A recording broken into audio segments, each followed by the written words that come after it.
have a bar in Shoreditch, part of a large chain, whose annual energy costs have gone up for one of their bars in my patch from £30,000 last year to £120,000 this year.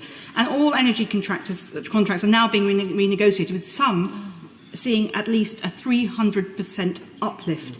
And since the pandemic, some electricity suppliers are refusing to supply the hospitality sector. The Minister's given warm words, but there are two issues there. Could he give us comfort that he can act on at least one of them today by talking to the energy suppliers about making sure that more of them at least can compete for the business of these important hospitality businesses?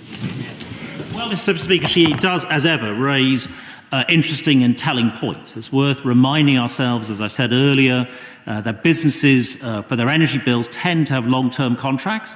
That is an advantage at a time when prices were lower but are now rising, in the fact that they're kind of locked in for a longer term into lower prices. But it's a disadvantage, of course, when that long-term contract rolls off and they have to replace it. So she's quite right on that. I'm happy to look into the specifics of the bar that she mentioned.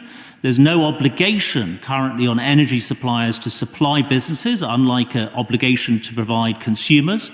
But I'm happy to look into the specifics of the bar that she mentioned in her constituency.